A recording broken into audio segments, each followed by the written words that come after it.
Welcome to the Madison Miller Podcast. Today is Tuesday, May 21st, 2024. Today I'm going to recap last night's Game 7 of the Oilers-Canucks series and look ahead to tonight's Game 1 of the NBA Eastern Conference Finals. Oh, and we'll also pick the Western Final in hockey. We have baseball, we have WNBA, we have soccer. We'll talk about the Masked Singer from last week, news and notes, and best bet. Stanley Cup playoffs is where we'll start. We'll go over the result from yesterday, and then we'll pick the Western Final. Game 7, Oilers over the Canucks 3-2. Edmonton wins in Game 7 on the road. They held on for your life there at the end with Vancouver making their late push. But I think Vancouver really shot themselves in the foot. I mean, I know Brock Besser's a big loss. It was a bigger loss than I thought it was going to be. I'm not saying I ignored it, but I was the one to say, okay, I could still see them winning this game without him. But I thought that because of the flaws of the Edmonton Oilers. And I was wrong. The Edmonton goalie, Stuart Skinner, stepped up. And Edmonton got the win. And now they'll be facing the Dallas Stars in the Western Conference Finals, which will all start on Thursday. So now we'll make the pick for that series. So Dallas has home ice. Best player in the series is Connor McDavid. No doubt about it. He's the best, and they probably have the second best player in the series, and Leon Draisaitl. Those two guys are the machine. They're this era's Crosby and Malkin, except without the rings. And they're just really fun to watch, Edmonton, and they deserve credit for going to win that Game 7 on the road. Coaching advantage. To me, it's still Pete DeBoer. Chris Knobloch has never been in the playoffs. All due respect. I know he's done a great job this year. I obviously wanted him to coach my Rangers, but I'm happy with Peter Laviolette. He's done a really good job. President's Trophy. So, kind of bittersweet for me that Edmonton made it this far because they hired my guy in Knobloch, and they are in the Western Final. Granted, my team's in the Eastern Final. So, like I said, I'm happy for him, but at the same time, it's just like, still wish he was with the Rangers organization.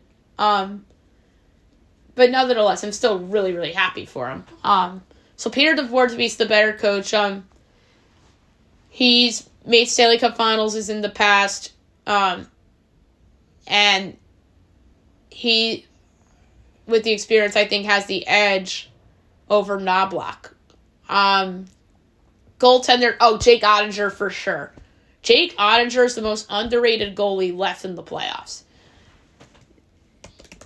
He is really good. And he, right now in the postseason, 2.09 goals against, 91.8 save percentage. So,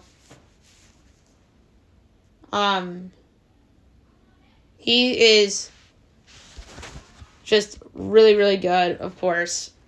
And the Stars are a really deep team, too. And the story of the series, will McDavid and Draisaitl finally make a Stanley Cup final? Will they finally do it?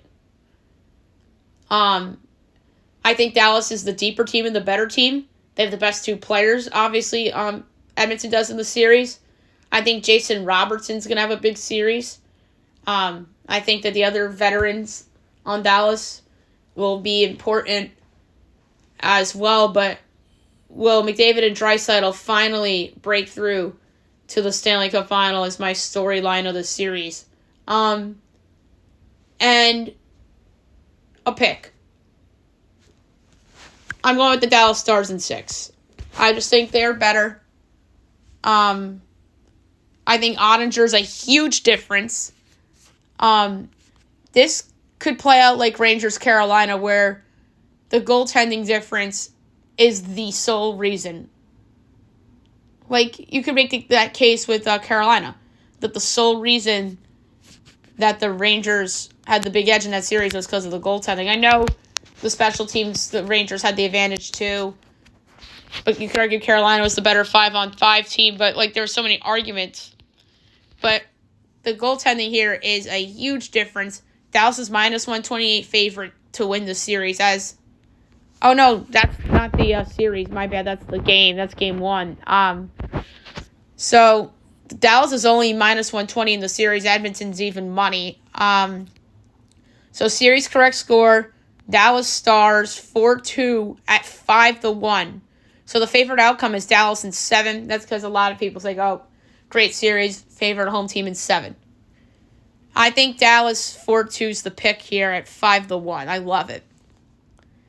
Edmonton in 7 is also 5-1. Edmonton in 6 is plus 440. So, Dallas 4-2, 5-1 is the pick. All right, NBA Eastern Conference Finals. Game 1 tonight, 8 o'clock or 8:30 on ESPN. Pacers, Celtics, Mike Breen, Doris Burke, JJ Redick, Lisa Salters on the call. JJ Redick, obviously, the front runner for the Laker job, so that's kind of fun. Of like a media subplot in this series. So my line is the Celtics only by 9 3/4, still 234. This is obviously has to do with the fact Kristaps Porzingis is still hurt, and it's 10 and 221.5. I love the over. The Pacers have been an over machine when they're on their A game in the playoffs, and I think Boston is a really good offensive team, but they like to slow it down like the Knicks, but I think that the Celtics can absolutely play at the Pacers' pace. And quite frankly, the Knicks playing at the Pacers' pace might have cost them the series, because that's kind of why OG Anunoby got hurt.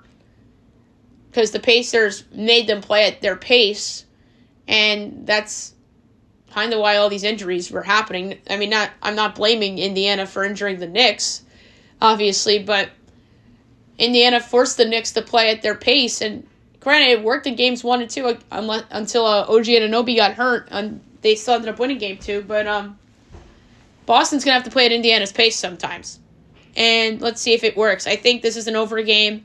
I think the line is correct at 10, because 9 3/4 rounds up to 10, so I think this line's absolutely correct, and I think that the Pacers are going to put up a really good fight, and I'm excited for this series, so I'm going to take the over in Game 1. Now we'll move on to Major League Baseball. Not everybody played last night, but we'll go over the results, and then everybody plays today, if I'm not mistaken. Doubleheader Game 1, Padres over the Braves, 6-5. Jays over the White Sox, 9-3. Guardians over the Mets, 3-1. Mariners over the Yankees, 5-4, as they come back and score 4 in the top of the ninth. Probably the worst Yankee loss of the season, if you ask me. Doubleheader Game 2, Braves over the Padres, 3-0. Marlins over the Brewers, 3-2-10, on a walk-off single by Josh Bell. Nats over the Twins, 12-3. Red Sox over the Rays, 5-0. Royals over the Tigers, 8-3. Cardinals over the O's, 6-3. Angels come back from 6-1 down to beat the Astros 9-7, and Best Bet loses. And the Dodgers beat the Diamondbacks 6-4, and the Diamondbacks had a scare in that game against the Dodgers. Dodgers were up 6-1, and the D-backs made that game more interesting than it should have been. That could have been a bad Dodger loss. 6 o'clock, you have the Mets against the Guardians. Adrian Hauser and Carlos Carrasco. Guardians -122, Mets +104, over under 9, overs -115, unders -105. Mets -1.5 is +164, Guardians +1.5 is -100. Why are the Mets favored on the run line, the Guardians favored on the money line? Somebody explain that to me. But the pick's going to be the over. Guardians should be favored on the run line too. Like, that's ridiculous. Because they're the Mets, that's why they're favored. 6:30, Brewers, Marlins, Robert Gasser, Trevor Rogers. Brewers minus 142, Marlins plus 120 over under 8, minus 110 each way. Brewers minus 1.5 is plus 114, Marlins plus 1.5 is minus 137. I like the over, but I don't feel super about it. Padres Reds, Joe Musgrove, Andrew Abbott. Padres minus 120, Reds plus 102 over under 9.5, overs even money, unders minus 122. Padres minus 1.5 is plus 128, Reds plus 1.5 is minus 154. Andrew Abbott's pitched better than Joe Musgrove this year, and the Padres are favored because Joe Musgrove's a big name. I'm taking the Reds at plus 102 outright. Giants Pirates, I almost said Padres. Logan Webb and Martin Perez. Giants minus 136, Pirates plus 116, over under 8.5, minus 120 each way. Giants minus 1.5 is plus 118, Pirates plus 1.5 is minus 142. Tough one, but I'm going to go with the under. I don't feel strong about it, though. Rangers Phillies. So, the World Series winner from last year against the World Series runner-up from 2 years ago. Great series. John Gray, Rangers Suarez. Love this series. Phillies minus 172, Rangers plus 144, over under 8.5, overs minus 104, unders minus 115. Rangers plus 1.5 is minus 142, Phillies minus 1.5 is plus 118. I like the under at minus 115 a lot. 6:45, Twins Nationals, Joe Ryan, Patrick Corbin. Twins minus 184, Nats plus 154, over under 8.5, overs minus 115, unders minus 105. Twins minus 1.5 is minus 111, Nats plus 1.5 is minus 108. Patrick Corbin to me is still an auto over. Red Sox Rays at 650. Cooper Criswell and Zach Little. Rays minus 138. Red Sox plus 118 over under 8. Overs minus 120. Unders minus 102. Boston plus 1.5 is minus 178. Rays minus 1.5 is plus 146. Criswell's been really good this year for Boston. I'm going to take the Red Sox outright plus 118. 7 o'clock, Mariners Yankees. Brian Wu and Clark Schmidt. Yanks minus 162, Mariners plus 136, over under 8, minus 110 each way. Mariners plus 1.5 is minus 162, Yankees minus 1.5 plus 134. I like the under. This is going to be a pitching game. If this game goes over, I think it's because of the Yankee offense destroying Wu. And that Mariners comeback last night was fluky because Gleyber Torres had the big error and Clay Holmes finally imploded after being near perfect. White Sox Jays. Garrett Crochet, Yasei Kikuchi. Jays minus 188. White Sox plus 158 over under 7. Overs minus 115. Unders minus 105. White Sox plus 1.5 is minus 150. Jays minus 1.5 is plus 125. Tough one, I'm going to go with the over. 7:30 on TVS. Braves Cubs, really good game. Charlie Morton, Javier Assad. Wasn't this the pitching matchup between those two teams the other day? So, for this one, whoa, the over-under's at 11? Are you kidding me? Under, come on. Oh my God. Javier Assad is a 1.49 ERA net, totals 11. Give me a freaking break. And Charlie Morton, I know he's kind of looked washed up, but 11 is way too high. Way too high. All right, Tigers, Royals, Casey Mize, Alec Marsh. I had to go on a rant there about that total being way too high. Tigers, Royals, even money, so it's a pick-em. Minus 1 each way, over under 9. Overs minus 115, unders minus 105. Tigers minus 1.5 is plus 146. Royals plus 1.5 is minus 176. Under. Next up, 7:45, O's Cardinals, Kyle Bradish, Lance Lynn. O's need to bounce back after losing yesterday. They're minus 148 favorites. Cards plus 126, over under 9, minus 110 each way. O's minus 1.5 is plus 106. Cards plus 1.5 is minus 128. The O's could not take advantage of the Yankees' collapse yesterday. So I'm going to go under in this one too. Kyle Bradish, I think, is a better pitcher than giving credit for. Next, 8 o'clock, Angels, Astros. Griffin Canning, Christian Javier. Astros minus 210, Angels plus 176, over under 8.5, overs minus 112, unders minus 108. Angels plus 1.5 is minus 115, Astros minus 1.5 is minus 104. I'm going with the over. I can't take the Astros seriously. They blew a 6-run lead last night. 9:30 Rockies A's. Cal Quantrill, Aaron Brooks. A's minus 134. Rockies plus 116. Over under 7.5. Overs minus 120. Unders minus 102. Rockies plus 1.5 is minus 196. A's minus 1.5 is plus 162. The A's have been struggling lately, so I'm going to actually take the Rockies straight up at plus 116. And last but not least, 10 o'clock, Diamondbacks Dodgers. Brandon Pfaadt and Gavin Stone. Dodgers minus 164. D-backs plus 138. Over under 8.5. Overs minus 115. Unders minus 105. D-backs plus 1.5 is minus 156. Dodgers minus 1.5 plus 130. I like the over at minus 115. Now I'll move on to the WNBA. Not a lot. There's some good games. We'll go over the results and look ahead to the W slate for tonight. The Liberty over the Storm, 74-63. So that was a push because I didn't think the Liberty were going to cover 11. And then the Sun over the Fever, 88-84. Fever came so close again, their first win. So close, but some mistakes down the stretch. Right, 3 games tonight. 7:30, you have the Wings against the Dream. The Dream are favored by 5, totals 165.5. That's a hard one. I'm going to take Dallas getting 5. 10 o'clock, Mercury Aces. The Aces are giving a whopping 14.5, totals 173.5. Under. I mean, I can't really bet against the champs yet. And on MSN, you have the Mystics against the Sparks. The Sparks are giving 2.5, totals 116.5. I like the over. That's a low total in that one. Okay, now move on to soccer. We'll go over the results of note from yesterday. I don't know if we have anything going on tonight. Ooh, the Open Cup. That's fun. I know we had Serie A yesterday.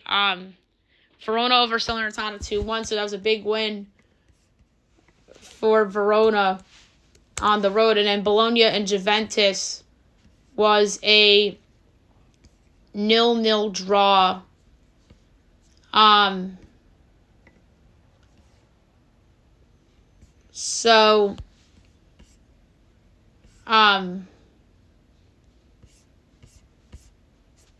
Yeah, the only thing we had yesterday was Serie A.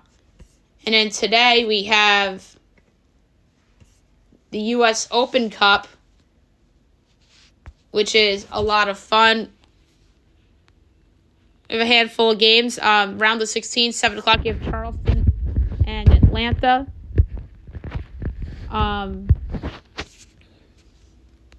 So, I just want to pull that up really quick. Atlanta United's plus 165. Charleston's plus 135. The draw's plus 250. Atlanta United is a dog.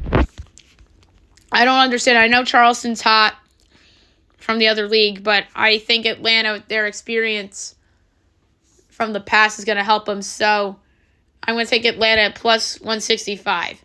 7:30 NYCFC 2 against New Mexico.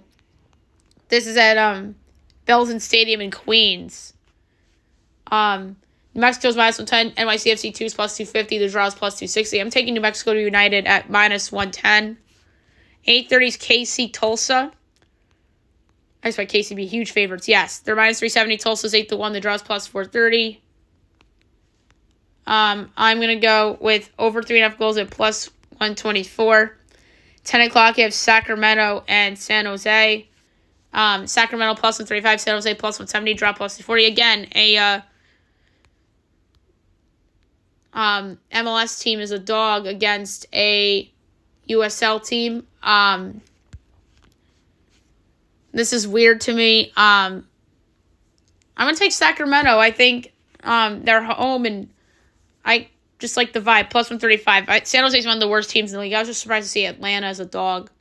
And then 10:30, LAFC and Loudoun. LAFC is a huge favorite. They're 9-1. Loudoun's 14-1 as a dog. The draw's plus 650. LAFC has been in a ton of big games. I like over 3.5 goals at even money. Okay, now we'll talk about the Masked Singer from last Wednesday. The finale's tomorrow, along with the Survivor finale. So we're looking forward to that. So we had the road to the semifinals and how they got there. So Goldfish performed the song Let's Stay Together by Al Green. The missed clue that the panel kind of ignored was a pirate wheel, and the new clue, a koala. Gumball performed Go to Distance by Michael Bolton.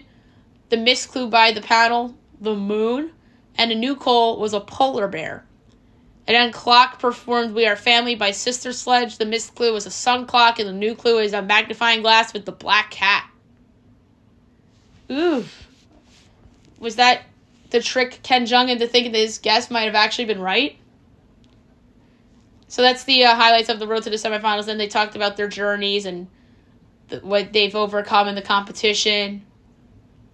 And then the semifinalists in the semifinals episode performed Higher Love by Kygo and Whitney Houston, which was pretty cool. Gumball went first. Talks about how music was his first love. He mentions quarterback, which, he said something about how the gumball machine and how he wants his quarters back, and I guess that in my head made me think quarterback. And then he talks about his kids, and then he performed I Live by One Republic. And then there's a super clue, which is supposed to be the easiest clue. And then the super clue is a role changed life forever. I have a new guess for this, although I don't think the voice matches, because it sounds like somebody younger than this individual. It's an actor. He played a quarterback, and he's a really good actor. Dennis Quaid. Robin said James Vanderbeek. Jenny said Jason Sudeikis. And Rita said Taylor Kitsch. Clock. There's a piano, a light bulb, and then talks about how she's from a previous generation. And then she performed Dancing in the Street by Martha Reeves and the Vandellas. And then the super clue was bars. Performances have been sounds of gold. I stuck with Roberta Flack. Robin said Stephanie Mills. Jenny said Roberta Flack too.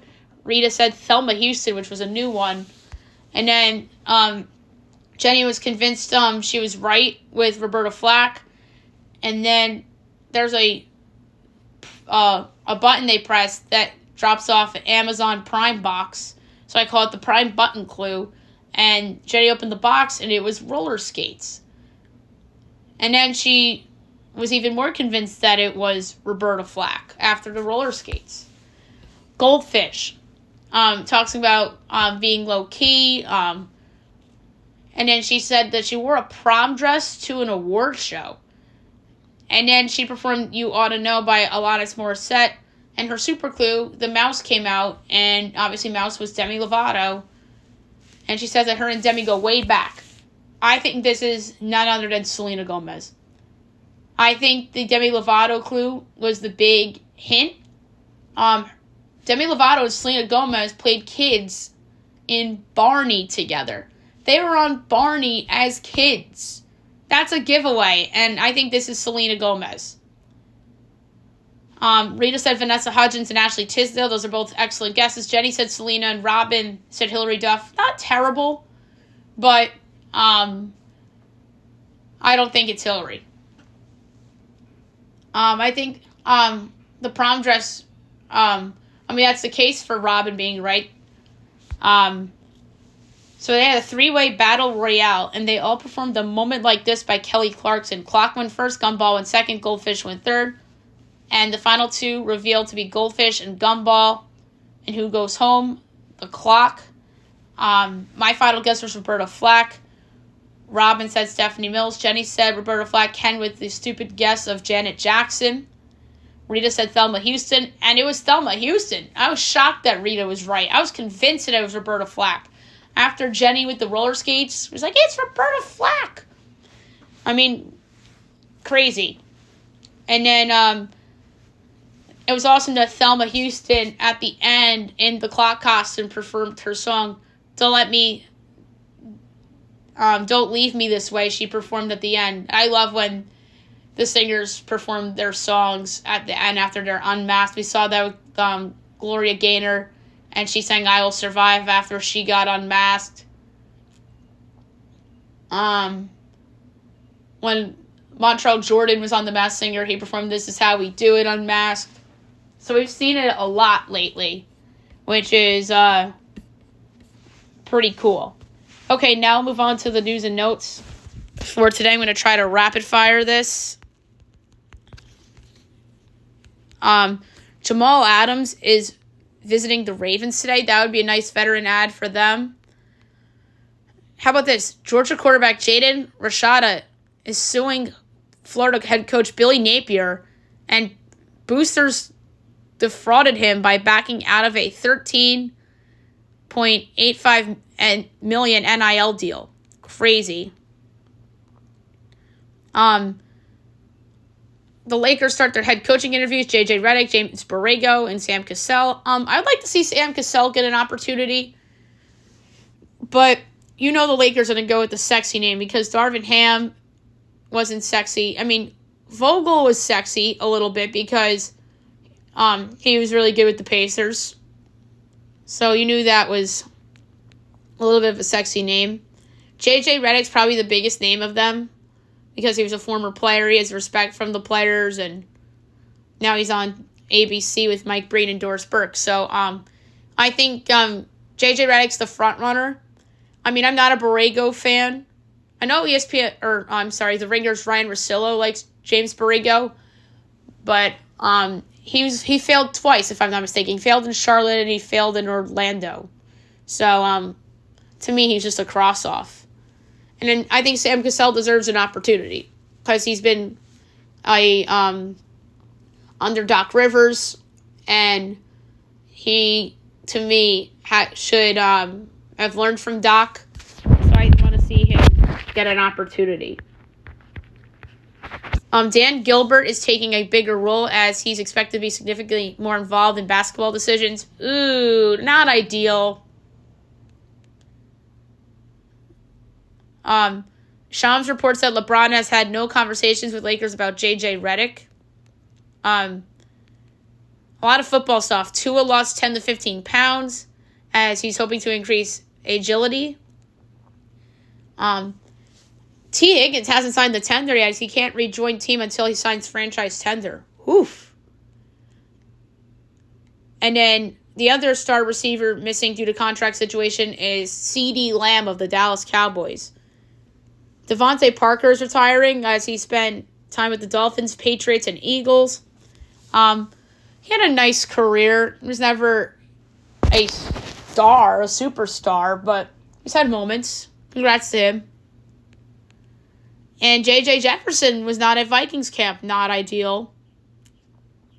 Their teams against Brady being involved in Raiders ownership. That doesn't really stun me. Cole Strange likely to miss week 1 due to the knee injury and could be out until the middle of the season. Not ideal for Drake May or Jacoby Brissett.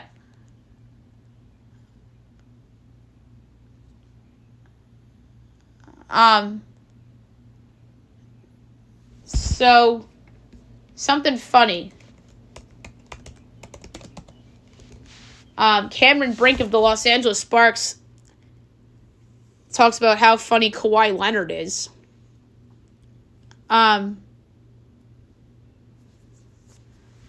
So, Tony Cruz to retire after Euro 2024. Good career for him. Aaron Rodgers was at the Yankee game last night. He probably, I'm sure the Jet fans cheered, but the Giant fans booed. That would have been my guess for how that would have played out. And Jet fans were like, why do Giants fans hate Aaron Rodgers? A, because right now he's the Jets quarterback, and B, he had some success against the Giants, even though the Giants beat him on the way to the Super Bowl. Aaron Rodgers beat the Giants in the playoffs the last time Eli was in the playoffs. Daniel Jones remains on track to start for the season as he participates in 7-on-7.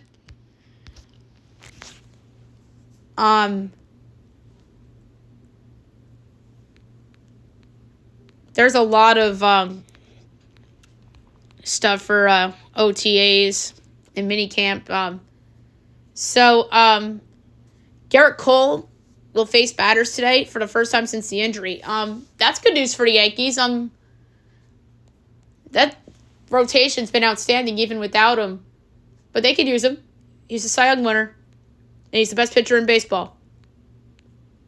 Auburn running back Brian Batty had a setback as he remains on a ventilator following the shooting on Saturday. Prayers to him. MJ card sells for $925,000, and that's a new record. Ooh, this is not ideal. The next NBA ref called Chris Paul one of the biggest assholes. Yikes. Not ideal. They must have had some bickering in the past, which caused that official to say that. And Caitlin Clark signs with Wilson as will be the first athlete since Michael Jordan in the 80s to release Wilson collection. So you're going to seeing Caitlin Clark sign a lot of endorsement deals and whatnot. She's going to be making a ton of money in her career.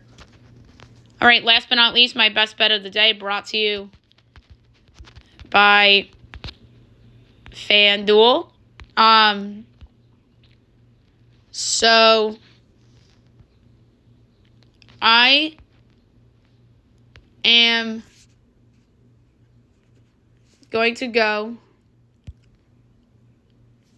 for my best bet to baseball. I'm going to go the same game. Well, there's two I really like, but I'm going to go the same matchup that I took last week. And I can't believe this number's at 11. That's the most ridiculous total I've seen in baseball in a long time. Javier Assad has a 1.49 ERA, and the Cubs are not that high scoring of a team. Charlie Morton has looked washed up at times, but if the Cubs win this game 7-0, it's a win. They won 7-1. I know I had to sweat that one, but 11's way too high. Like a 20th of a unit on under 11 between the Braves and the Cubs for my best bet of the day. So there you have it for the show. And I'll be back tomorrow recapping, and we have Survivor and Masked Singer finale preview and predict tomorrow. So that's going to be a lot of fun. Hope you guys have a great day, everyone.